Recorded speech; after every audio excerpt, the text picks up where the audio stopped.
Hello, and welcome to the Let's Talk Transformation podcasts. Today I am joined by Andrew Horn, co-founder and CEO of Tribute.co, a platform with over 5 million users and also a leadership coach for mission-driven CEOs. Andrew, welcome to the show. Thank you so much for having me, Susie. It's an absolute pleasure to have you on the show. Andrew, as well as those two things that I've just mentioned, you also previously started an award-winning non-profit adventure called Dreams for Kids DC, and also in 2017 the Junto. So there's a few ways to say it. We call it the Junto, Okay. which no one actually pronounces that correctly, but that's based after a Benjamin Franklin secret society created in the 1700s. So Oh, we can wow. talk more about that. Yeah, Okay, brilliant. We will talk more about that. Thank you. yeah. The Junto then, a leadership community to explore modern masculinity more particularly. And there's so much I could say, but I would rather you tell us about you. So can you tell us a bit more about the quest that underpins all your ventures and who you are? It's very purpose driven. Can you tell Yeah. us a little bit more about that? Yeah, I think that, that underpinning and foundation of service is definitely at the core of everything that I do. And then thematically, it started to evolve more into the realm of human communication and connection. But really, it started when I was 21. And for most of my young adult life, I had been engaged in the party scene and Yeah. promoting in nightclubs and pursuing the cheap thrills, and really felt deeply unfulfilled and insecure. And I just had a really transformative moment where I was able to volunteer for an organization that provided adaptive athletic opportunities for young people with disabilities. And when I look back on that, I was 19 when I engaged in that community service, and it was one summer, my junior year of college. And as I was graduating from college, I had this 3-month journey across the country with my father, just before I was getting ready to start working. And I was really in this mode of trying to find myself and what it was that I wanted to do with my life, and really had no clarity. And he had asked me this question about what's the last thing I've done that I'm proud of. And while it didn't really register with me when I was 19, but I look back at this time that I spent with these underserved children, helping them to just connect with their peers and do so many of the things that I loved when I was growing up. And I realized that that was really the last sustained thing I'd done that I was proud of. And my dad, in his simple brilliance, just looks back at me and says, "Well, why don't you do more of that?"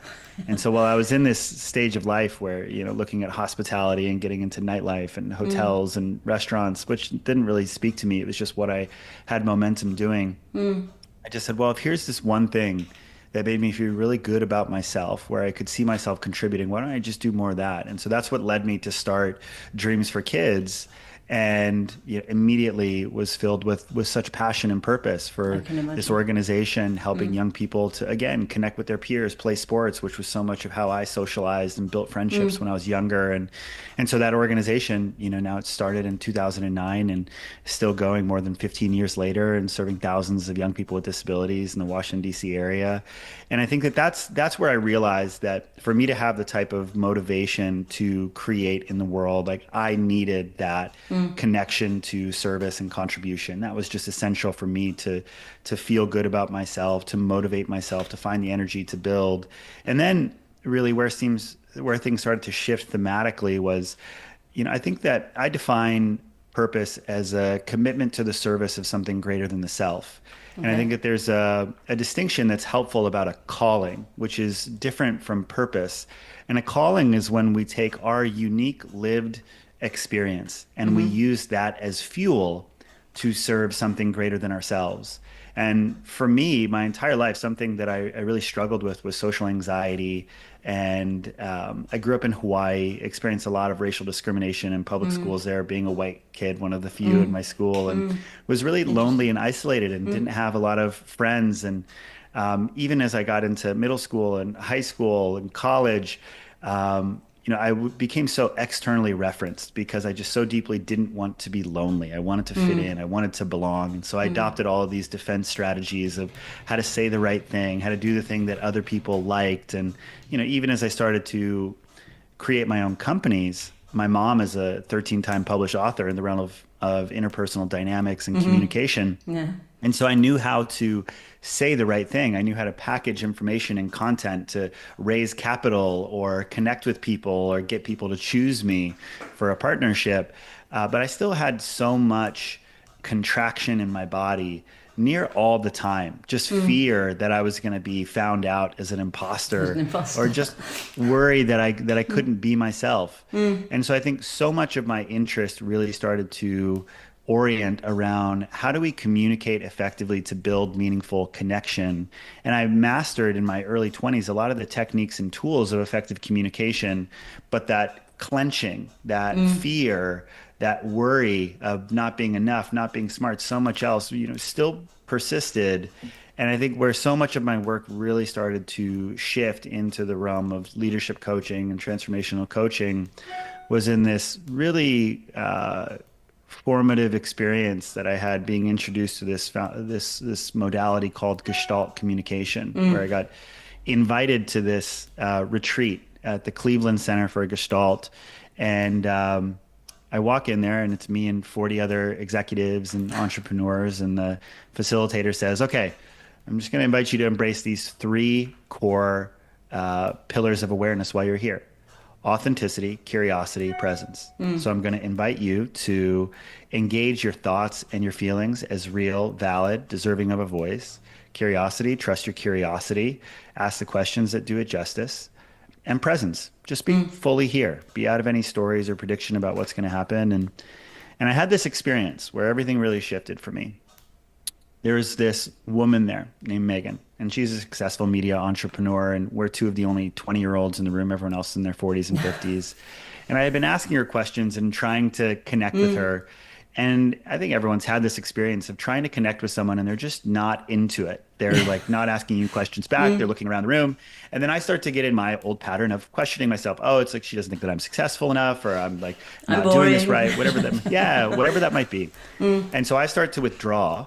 And then at our first break, I go to the coffee maker and I see Megan walking up to me, and I'm thinking about what the facilitator had said. Everything you're thinking is real, valid, deserving of a voice.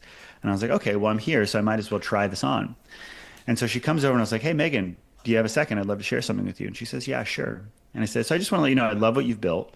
And I've been trying to ask you some questions that get to connect with you. And I wanted to tell you that I haven't really felt you reciprocating those or asking any questions back. And so I'm going to stop. And it's all good. And if you ever want to connect with me while we're here, just let me know. And I'm available for it." And there's like a 3 count, 3, 2, 1. And guess what she did next? She connected with you. No, she started crying, Really? just bawling right in front of me. Exactly. And I was like, Okay. oh my gosh, this authenticity stuff is bullshit. It's not really working the way I thought it would. But then what she does is she opens up and she says, "Andrew, this is the last place on earth that I want to be right now." She's like, "My co-founder is suing me. My boyfriend and I are breaking up." Wow. And what I realized, it's like that closing scene of Matrix 1, where he's looking at Agent Yes. Smith Yeah. and he just sees the Matrix. He sees the nature of his reality and he stops the bullets. And I just realized that I was not interacting with Megan. I was interacting with my story of Yeah. Megan and what she thought of me. And I immediately realized that I was doing that in every single relationship, that I wasn't communicating with the person. I was communicating with my story of who I thought they were, of who I thought they needed me to be. And it was this story of reality that kept me from sharing honestly. And so what happened next is we walked into this main room. The facilitator is like, "Does anyone have anything they'd like to share before we begin?" And Megan raises her hand. She says what she said to me.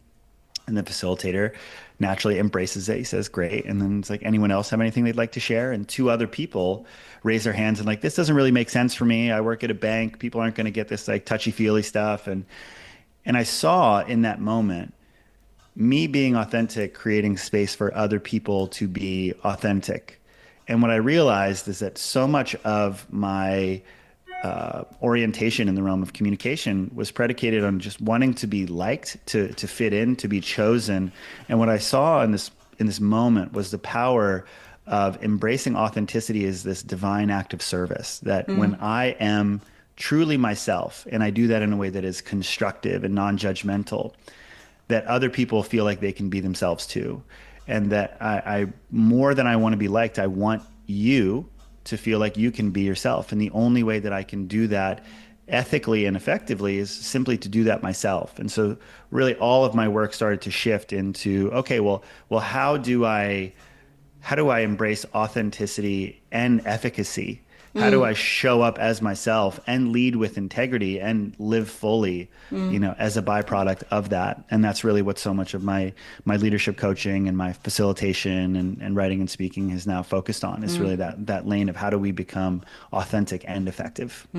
And there's so much there to unpack, but I want to pick up a few things because my first question, and then I'll come back to what I would like to unpack, is what was the effect of that, Andrew, on your social anxiety? I was having a conversation recently with a friend who was talking about healing. And for me, healing is just feeling. It's that healing is feeling. It's that the parts of ourselves that feel like broken or not enough are the parts of ourselves that we typically suppress. We don't allow ourselves to share with other people. We create a story that it's not okay to be as we are. And social anxiety is fundamentally the fear of negative judgment. It's the idea that being ourselves is in some way risky or a threat to belonging, to success. And so what I was able to show myself in that moment, and then, further on down the road, was that when we start to understand authenticity with objectivity, which we can absolutely get into here, that I can be myself no matter where I am, no matter who I'm with. And in that ability that I know how to be myself. I know what that looks like and feels like in the practice of that. My social anxiety exists. And I think that social anxiety is a totally healthy response to life, right? It's like our mind wants to scan for threats. It's like there are rooms that we want to belong in romantically, socially, professionally. And so our mind naturally is going to look at oh, how will these people potentially ostracize me? How will I not succeed in the way that I want to? So that anxiousness is in some ways, it's oh, this matters.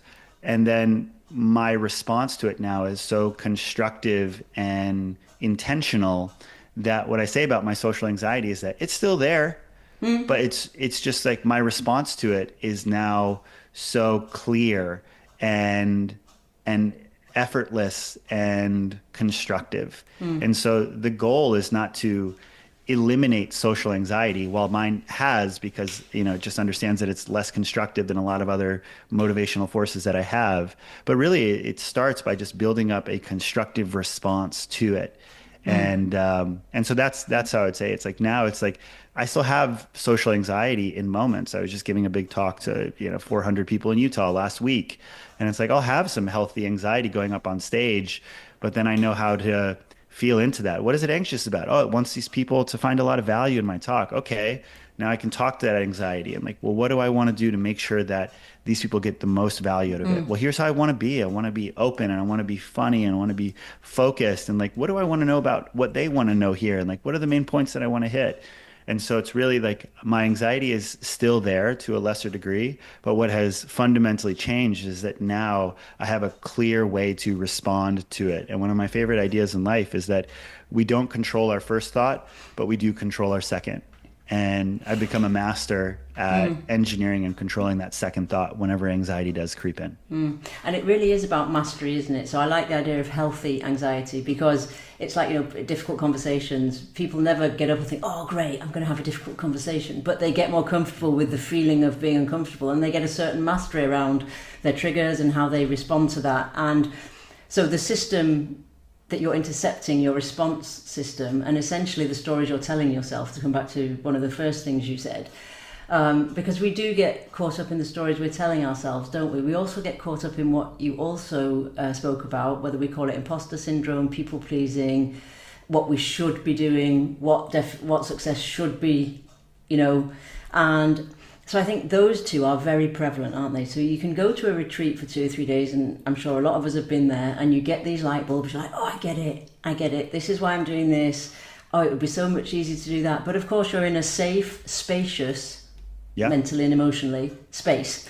So my first question is, I suppose, the $1 million question. How do you help people, and how can we equip ourselves to gain clarity on having that mastery Yeah. even in high pressure environments where we all know we revert to type because we're busy, we're stressed, we're tired, and we go back to what I call, that I learned from Bernie Brown, the shitty first drafts of what I'm telling myself. And if you Yeah. take distance and you intercept that, often it's not true. Yeah. Very much so. So, this is the way that my mind works is like, what are the practical systems that we can implement to engineer a constructive response? And so I've synthesized a 5-part framework that I call social flow. And the reason that it's called social flow is because I think about it as engineering a flow state with people. And so for those who Nice. might not be familiar with what a flow state is, basically the peak state of human performance. It's where we are doing our best and are feeling our best with very little effort. That experience where we're totally absorbed in what we're doing, and we're contributing with great ease and effortlessness. And so it's a field of study created by a man named Mihai Csikszentmihalyi at Boston University in the 1980s.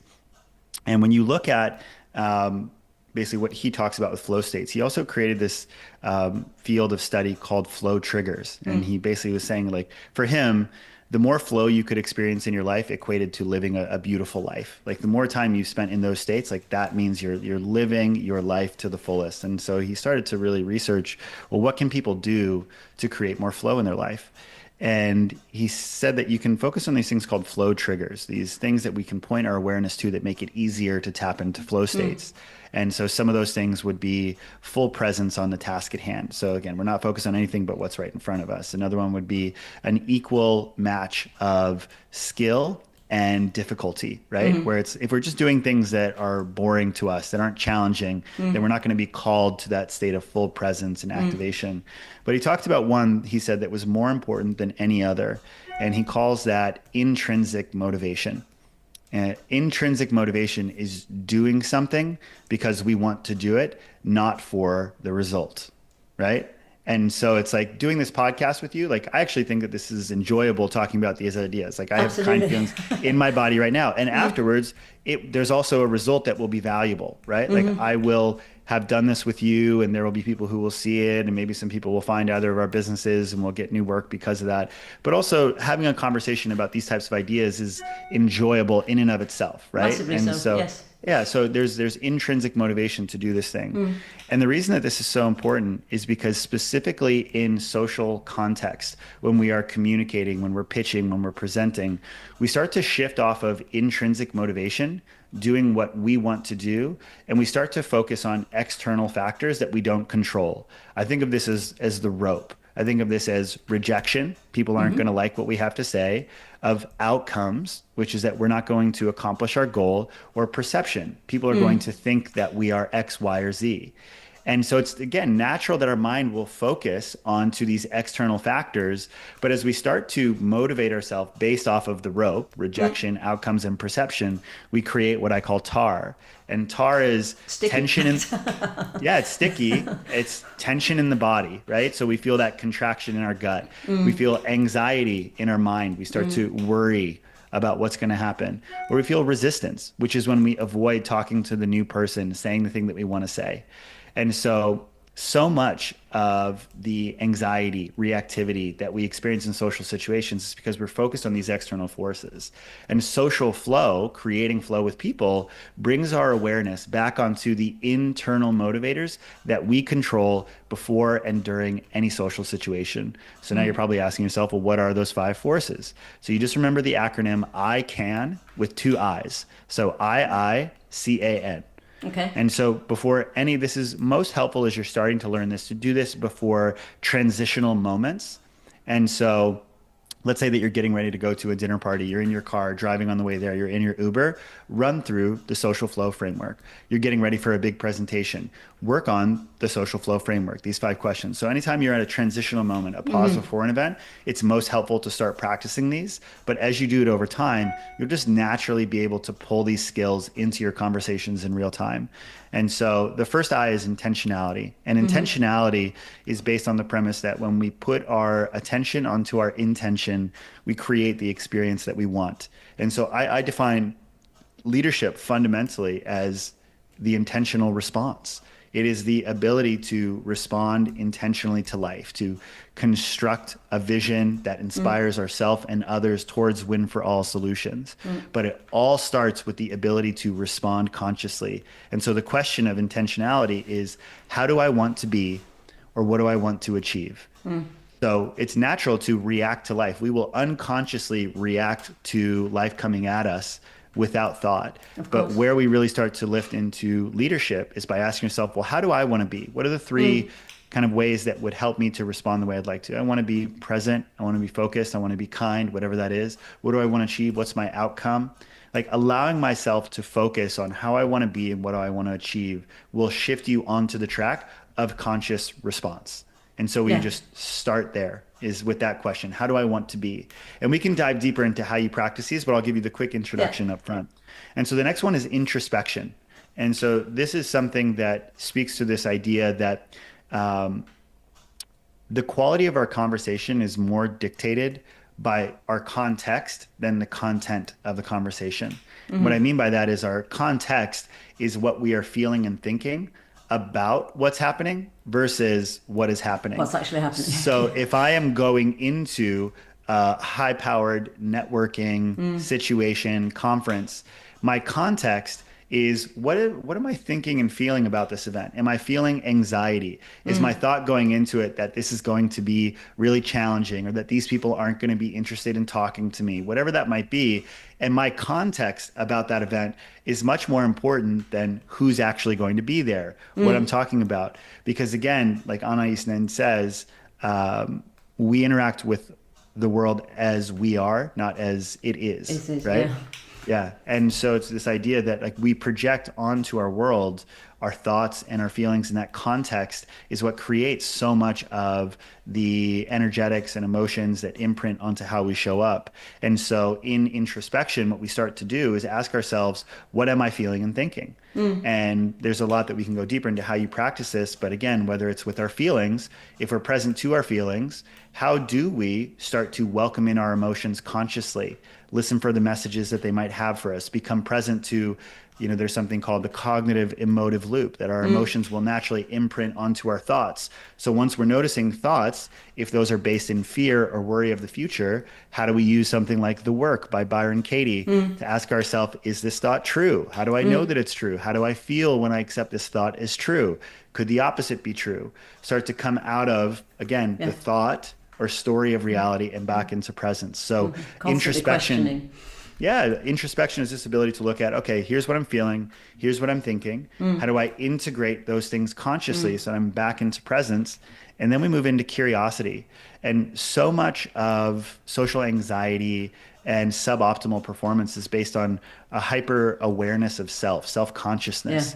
And so much of our power lies when we just orient ourselves towards other consciousness, which is getting more curious about other people in the world.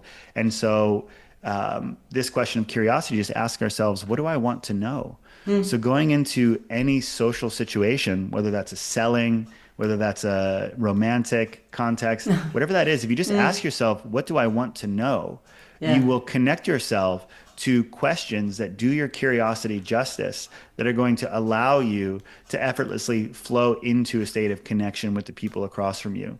So basically what we're doing is we're shifting, like if you look at it right now, I'm grounding into intentionality, how I want to be, conscious response.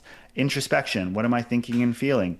Acknowledging my context. Curiosity, what do I want to know? Making it not about me, but focusing on other people, what I actually want to know in the world. And then we move into authenticity.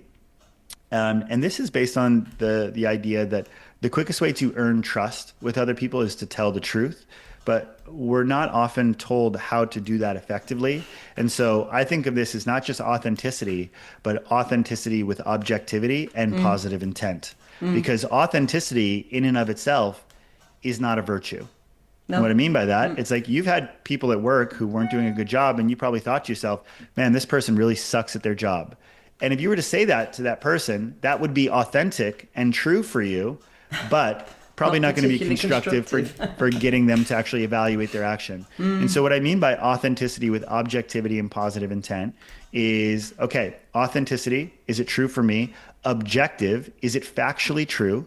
And the way that we do that is just embracing the foundations of nonviolent communication. You can remember oftener, observations, objective things that have happened or been said, feelings, what I felt, needs, what did I need from this other person, requests, what do I objectively need from this person to feel good here. And so, and positive intent, it's just like, is this grounded in conversational purpose where I'm sharing this because there is a positive intention to it? Even if we're sharing a hard truth with someone, if I'm sharing this hard truth because I think that someone has grander potential for growth, then it's okay to share with someone that, like, hey, I've noticed that, you've put on like a few pounds recently. I wanted to check in and see how you're feeling about that, because you want that person to be healthy. It might be a challenging, confronting conversation, but it's in the service of growth and coming from a good place. And so that's how you embrace authenticity with objectivity and positive intent. And then you just move into now, which is for presence, which is so much of my time is spent with executives focused on this discipline of executive presence. And the word is in the name, executive presence, that our ability to respond constructively exists in the present moment. And so what are the ways that we can engineer ourselves back into a state of presence, whether that's through like simple box breathing and allowing ourselves to ground into our body, into the present moment, whether it's through like understanding like how we like to connect eye to eye, whether it's understanding, listening, and the take versus turn of when people are talking to us. Am I focused on turning the conversation back to someone? Am I using the magic words of, did I get that right? Do you feel heard, to ensure that the people I'm talking to, especially with CEOs, I'd say like one of the most common things that I hear from, I get to do 360s all the time, is that CEOs, again, they have an ability to articulate a vision, to believe themselves, to convey, real conviction. And that also, the shadow side of that is that they oftentimes are not great at helping other people to feel heard around them.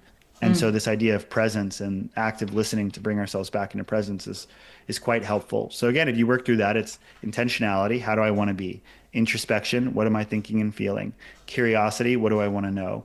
Authenticity. What can I share with objectivity and positive intent? And now, how can I be more present? And those 5 questions before any social selling situation will ground you firmly into your internal motivation to act. These are the things that you control. And for anyone who's watched or listened to anything about the Stoics, again, this is the foundational framework, is that to take your attention off of that which you do not control and focus on that which you do. And in a social context, these are these 5 quintessential things that we always control. And as we start to master our ability to operate from this place, it does not matter what is happening in the external world. Challenge is, a part of leadership. It's a part of building a business. But as you start to master these skills, you realize that no matter what happens, I can respond as the best version of myself. And that deep connection to integrity is where we truly start to build confidence and respect for oneself.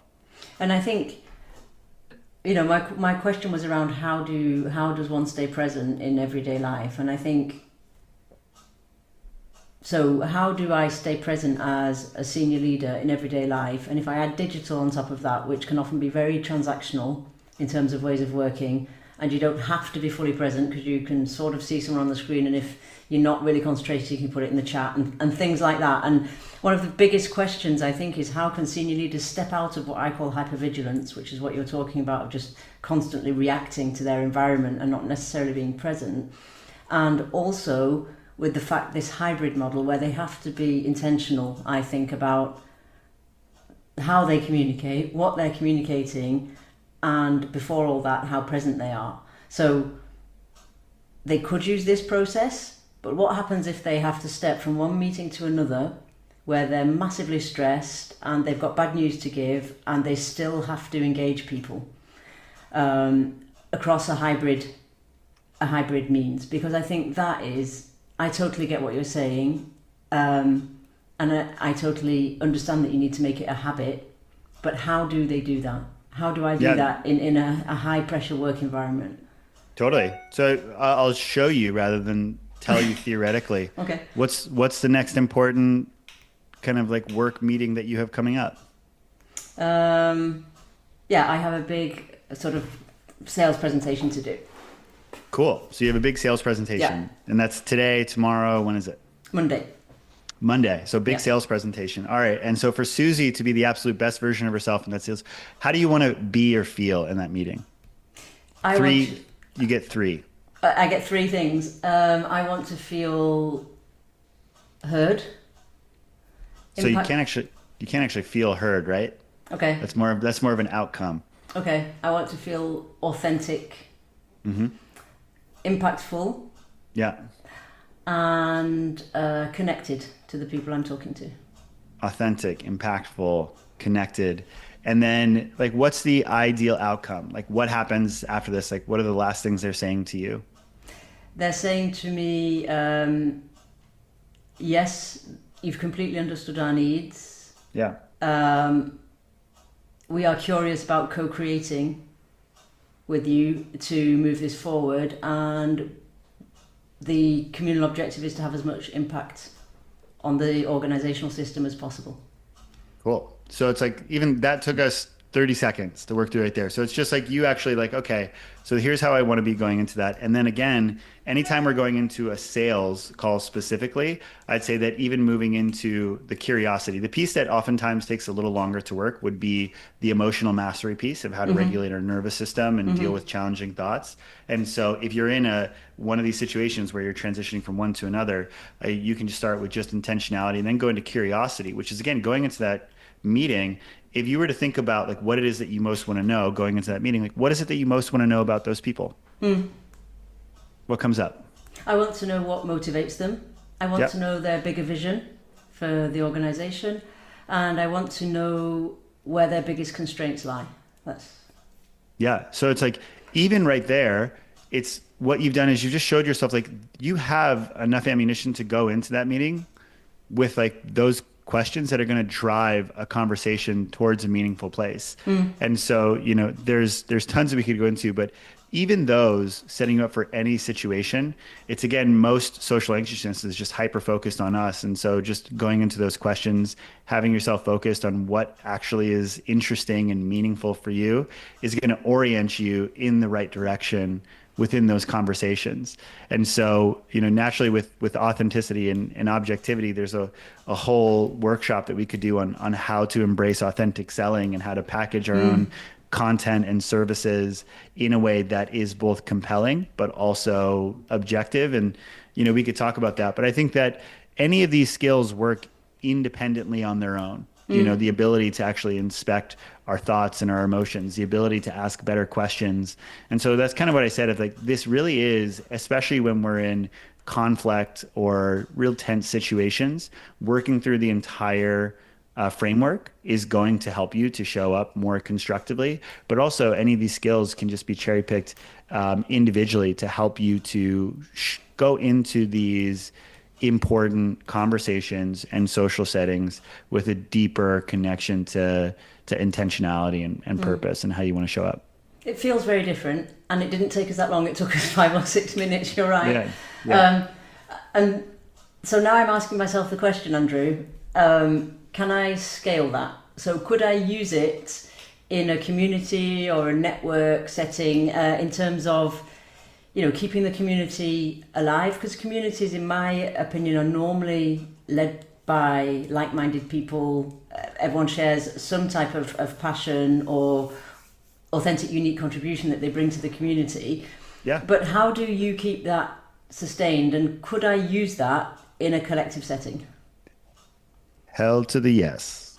And this is like one of my favorite things to do, which is, you have your social communities, you have religious, recreational, athletic, but then you also just have teams and you have culture. And the vast majority of my time as a facilitator is spent actually creating a shared language for teams, which is this idea of so much communication is coming from a place of reactivity. And when we are operating from a place of reactivity, we typically fall into one of two buckets. We're either criticizing someone else hyperbolically, they're not doing their job, they're not contributing the way they need to, or we're complaining. It's like, oh, like we have too much work on our plates, like this is too much to get done in a week. And when we are operating through this lens of criticism and complaint, what we're doing is operating from the vantage point of ultimately the victim. It's someone else's fault. Yeah, I don't have the power, or this is someone else's fault, and we're not taking responsibility for impacting or presenting solutions to move the organization or the issue forward. And so much of what I do is get people onto the same page of saying, it's like, hey, it's natural that we fall into this kind of victim mindset, criticism and complaint, but to work in this place, we embrace real ownership and responsibility. If something is not working the way that we would like to, we know how to address that. And what we just talked about here, the social flow framework, it helps every single person in the organization to do that, because I guarantee you that if you were to follow these steps, if there's something that's not working for you at work and you were to follow those steps of intentionality, introspection, curiosity, authenticity, and presence, you are going to find constructive communication to address the issue directly and objectively in a way that it can be addressed. And so what I help organizations to do is to detail what are these agreements and how do we practice them. Even if you were to look at authentic and objective communication, right? It's like a lot of times I'll go into organizations, and one of the tenets that I'll help them to employ is this rule around no gossip, of like defining explicitly and again objectively, because like what I'll say, it's like in our workplace, here's how we define gossip. Gossip is talking judgmentally or critically about someone else on the team without the intention to address that issue with them directly. And gossip is not just the person who's saying it, it's also the person who's listening to it. So if you are speaking it or you're listening to it without stopping it, you are participating in gossip. And categorically, that is against the values of our company, and you can be reprimanded for that. And also, it's not enough to just have a value, but what it means is that you also present, okay, if you have an issue on the team, here is a clearing model. Specific steps for someone who is speaking and someone who is receiving an issue that's being cleared consciously, so that everyone on the team knows how to do that. And so basically you could instill that. You'd have everyone on a team actually sign an agreement that, hey, I'm on board with this agreement. And with any community, so much of what makes a community valuable are the constraints and the exclusivity. Not everyone gets to be on the product team at Apple. If you're there, it's because you're exceptional at what it is that you do. And that's what makes people want to be a part of that team. And so, when it comes to these work communities, having leaders who are a stand for, hey, here are the values, here's how we would like to communicate. When we have conflict, which is natural, it's going to happen. But what we do differently is everyone on this team is holding themselves accountable for embracing nonviolent communication. And does that mean that we're going to get it right 100% of the time? Absolutely not. But does it mean that we are going to take ownership when we do not communicate in that way? Because everyone agrees that when we communicate objectively, we're going to be more effective at addressing the underlying issues and stop recycling the content that gets us stuck and like just going back and forth on things forever and ever. Absolutely. So you can absolutely do this by creating shared agreements for teams around things like gossip, around things like objective communication. And that really does help people to connect and communicate on a much deeper, more constructive level. And it's also creating flow and sort of dialogue in that space in the organization, often for taboo subjects, which, I can't let you go, time is running, but I can't let you go, Andrew, without talking about the Junto community, because we're coming to questioning the status quo, being curious, creating dialogue and flow in sort of socially taboo subjects. Can you tell us a little bit more about what it is, the Junto, and why you decided to do that? Yeah, so I mentioned earlier in our interview about this real shift for me into the exploration of authenticity and effectiveness, right? And really one of the primary experiences that opened that up for me was starting my first men's group in New York City. And it was me, and I recruited 9 other friends, all of us entrepreneurs. And the purpose of that group was to come together and to feel our feelings. That's it. And it's like, okay, we're going to come together. We're going to practice this modality that I now call emotional inquiry, which is just 9 guys sitting in a room. We're going to ask ourselves, what are you feeling now? And there's basically a way that, much like IFS, connecting to an emotion as though it's a distinct part within you that you can have a conversation with, and helping these men to express and explore whatever it is that they were feeling. And when we talk about authenticity, just being as we are, it's this real emergent way of communicating. And what I experienced in those circles was a deep level of intimacy that I had never experienced with some of my best friends, was a level of catharsis and a sense of okayness to just be as I am that was so powerful. And what I also noticed was that, especially with men, I think that we've been conditioned away from this type of emotional expression. Totally. And so there was something that was so valuable culturally about creating spaces where men could feel safe to just express the fullness of whatever was real for them. And then around the time that I started doing this work, you also had cultural things like Me Too that were happening, that were just showcasing, hey, like, you know, what happens when men suppress so much of their emotion? Well, oftentimes it comes out in undesired ways, like harming other people. And so there became this real cultural imperative to not just do this for myself, but to also create these types of spaces for other men who identified as leaders, who were curious about this type of deep transformation work. And again, if I were to tie this back into the pursuit of leadership, it's that I can give you a bunch of techniques and tools of how to communicate effectively, how to make more clear decisions. But also, fundamentally, if we are unwilling to feel our feelings, they are going to run the show under the surface. They are going to create an imprint onto limiting beliefs about who we are, what is possible, who we need to be, what's okay to say. It's, you know, Carl Jung says, until we make the unconscious conscious, it will run our lives, and we'll call it fate.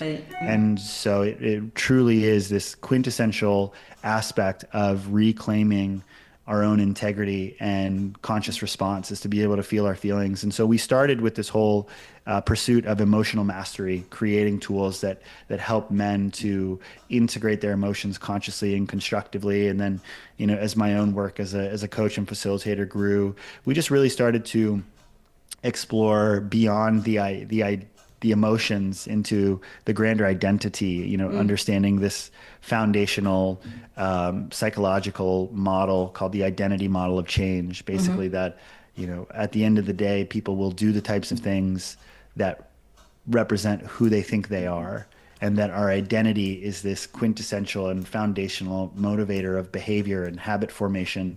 And when we think about men, again, so much of our experience as a man, who we are, is just conditioned by our relationship with our fathers, with our friends, through the media, you name it.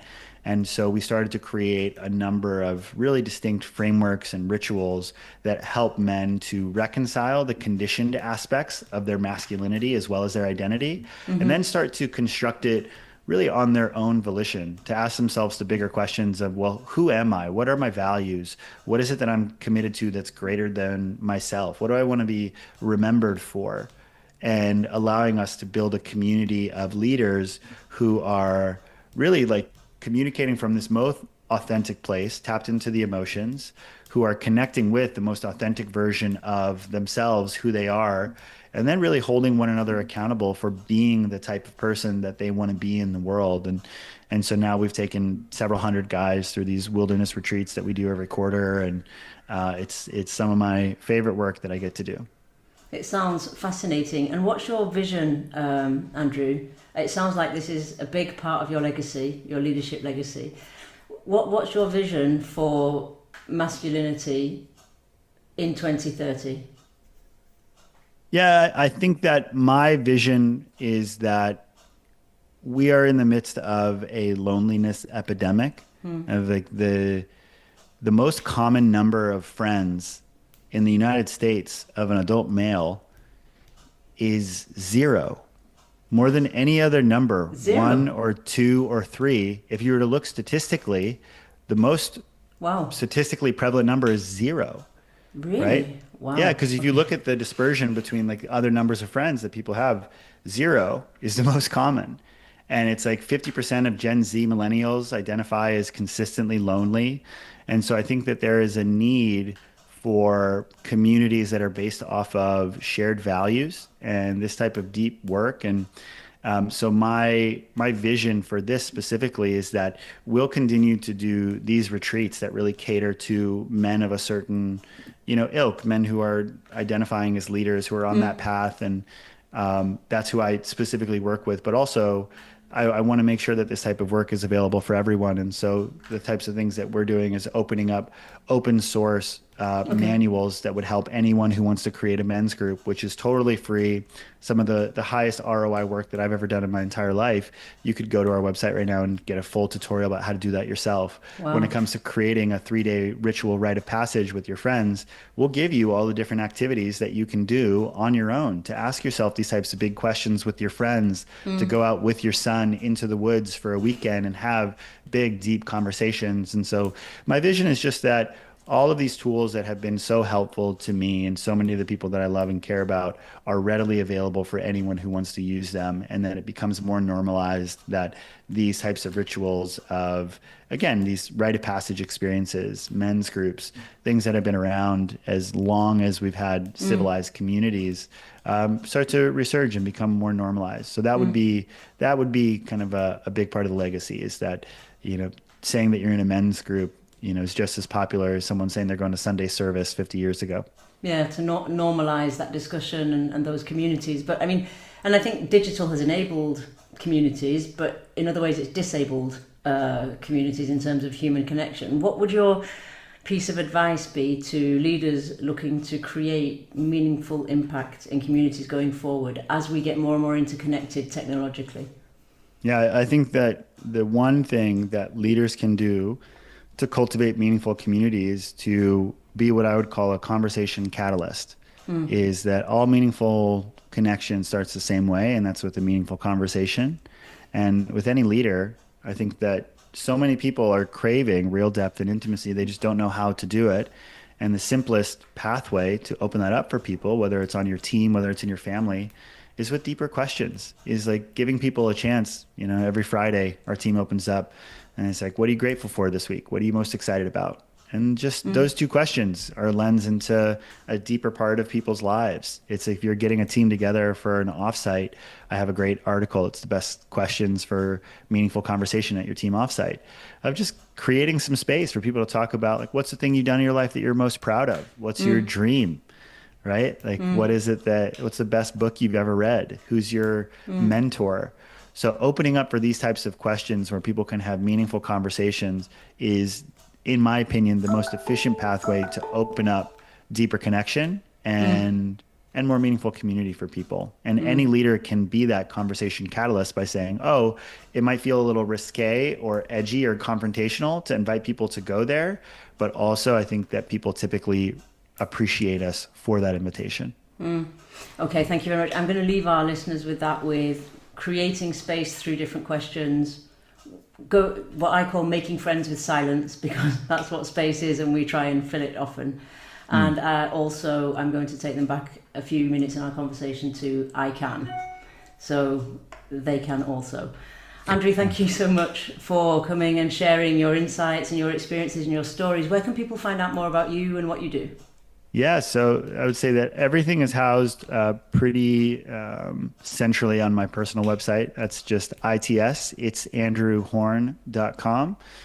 Same handle on all social platforms. And if you go there, you can also connect to my other websites. You've got wejunto.com for men's work for leaders. And then you've got theirl.co, which is where I do all of my corporate facilitation, kind of creating a shared communication language for conflict, collaboration, and connection in startups and high performance teams. So if I can be helpful, I create a weekly article on my relational leadership Substack, which is all focused on this kind of evergreen content of what is a practical exercise or activity that you can do with your team or with yourself to tap into a deeper layer of integrity and relational mastery. Excellent. So they can go and get operational things to try out and see what works and what doesn't. Absolutely. All right. Excellent. Thank you so much. I'll put all those links in the show notes that Andrew's just mentioned so that you can find them easily. And Andrew, thank you again for a great conversation. Thanks so much, Susie.